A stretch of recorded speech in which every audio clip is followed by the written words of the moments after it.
c'est Caldrogas qui nous disait, donc, pour revenir au chat, on veut des vrais classicos.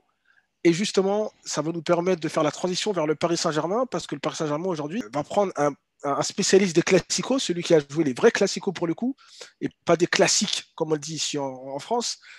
Sergio Ramos, qui devrait signer, s'engager avec le Paris Saint-Germain. Bon, je pense que ça lui fera tout drôle quand même quand on lui parlera de Demain, Classico.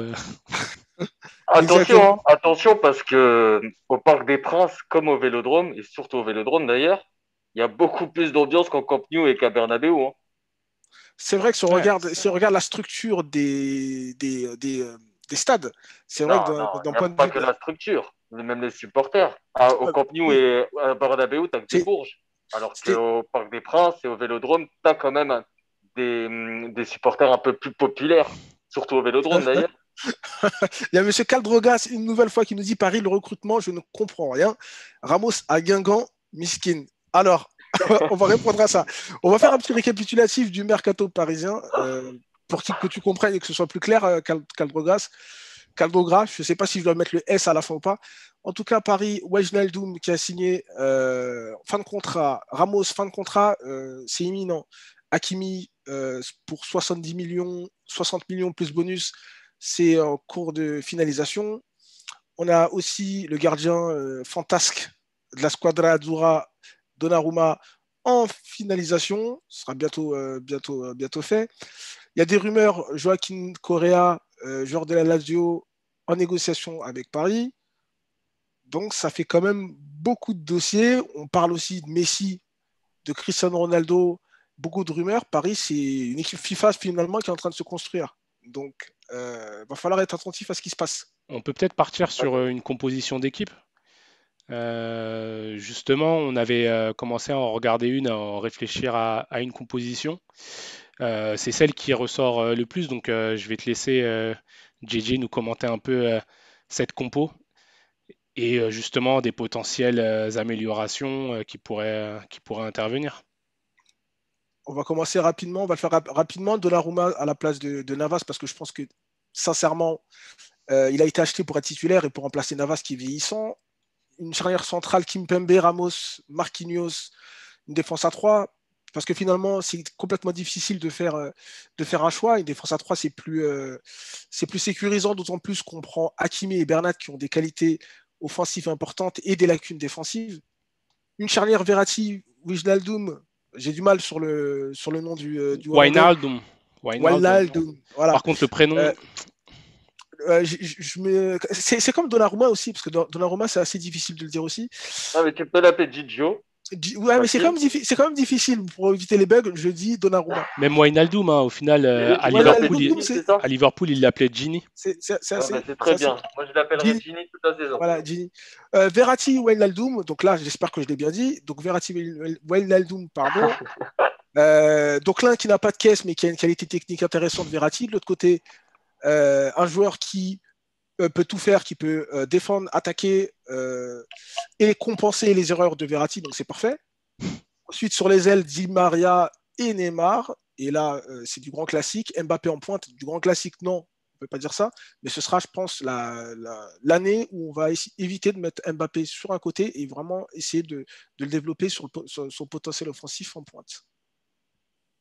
Qu'est-ce que vous en pensez finalement de ce 11 en termes d'équilibre? Je pense que Paris, depuis l'époque de 2013, avec le trio Mota, Verratti et Matuidi, n'a pas eu une équipe aussi équilibrée, sur le papier en tout cas. Moi, je pense que T'as c'est déjà des mecs qui jouent à leur après poste. toi. Non, non, vas-y, je t'en prie. Non, non, vas-y, après toi. Déjà, t'as des mecs qui jouent à leur poste. Donc déjà, ça, c'est pas mal parce que dernièrement à Paris, c'est pas toujours ce que tu voyais. T'as pas mal de bonnes individualités. On va voir comment le chef d'orchestre va animer ça. C'est surtout ça l'interrogation parce que tu parlais d'équipe FIFA tout à l'heure. Ok, c'est très bien d'empiler les individualités. Attends, comment tu vas les faire jouer? Est-ce qu'elles vont réussir à jouer ensemble? Est-ce que dans le vestiaire, ça va bien vivre? Ça va pas dégénérer au point de jouer sur les performances sportives? Mbappé va-t-il rester? Mbappé va-t-il devenir un jour efficace devant le but? Parce que finalement, au poste d'avant-centre, il n'y a que contre Lyon où il claque un triplé, je sais Bon, plus sur la quand, deuxième partie de saison, il a que je, été, il a été pas que je mal, hein. retiens. Donc, tu as quand même aussi des interrogations. Tout n'est pas, faut pas voir cette équipe comme la future équipe qui va gagner la Ligue des Champions directement, quoi. Il y a des interrogations, mais c'est prometteur. Il y a un commentaire dans le chat qui nous dit que cette équipe elle est trop défensive. Je remets Ouais. la composition. Moi de mon côté, je trouve pas qu'elle le soit. Ok, tu pars avec trois défenseurs. Après, Hakimi et Bernat, ça reste quand même des latéraux très offensifs. Et du coup, tu les dégages quand même de pas mal de tâches défensives là-dessus. Euh, Moi, je trouve que l'interrogation qu'on pourrait avoir en fait sur cette composition-là, c'est de voir justement euh, l'alchimie qu'on pourrait avoir au milieu de terrain avec un duo Verratti-Wijnaldum. Est-ce que ça tient la route ou pas? Est-ce que c'est le milieu de terrain avec lequel partir? Est-ce que voilà, il faudrait peut-être pas partir sur un 3-5-2 avec peut-être un autre milieu avec eux et au lieu d'avoir Mbappé tout seul, quelqu'un qui jouerait avec Mbappé. Est-ce que au milieu de terrain, en fait, on Tu penserais à a... qui? Tu penserais à qui si tu prendrais un milieu de terrain qui jouerait un peu plus avec Mbappé? Tu aurais un nom? Non, justement, pour l'instant, j'ai pas de nom en tête. Parce que moi, Euh, sincèrement, sur l'équipe affichée, si je devais changer une tête, ben, je changerais Verratti pour le coup. ouais. Idéalement, si j'ai des moyens illimités, tu vois, je prends, bon, bah, c'est quasiment le cas d'ailleurs chez vous, je prendrais Pogba. Ah, ça c'est un très bon point sur le mercato parce que justement, Pogba, c'est un des joueurs dont le nom circule à Paris, vu qu'on parle Ouais. d'un gros nom. On parlait de Pogba ou de Cristiano Ronaldo, et à Ouais, mais rappeler au-delà d'un que, gros nom, tu vois, faut arrêter aussi avec ces gros noms. Je sais que Paris tient à ça, mais au-delà du gros nom qu'est Pogba, au-delà du fait qu'il soit français, je trouve qu'il aurait le profil pour jouer à côté ah, de Jimmy. je suis tout à fait d'accord. D'accord. Parfait. Après, voilà, il y a un autre commentaire de Kaldrogra. C'est vrai que c'est une équipe qui, en termes défensifs, moi, quand je parlais du milieu de terrain, c'est vrai que à voir si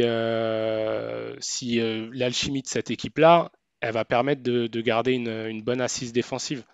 Mm. Et après, Kaldrogra, il nous parlait du repli défensif avec certains des joueurs. Après, dans un système comme ça de 3-5-2, justement, tu demandes un peu moins aux trois de devant de faire ces efforts-là. Bah là, il risque d'en faire encore moins, du coup.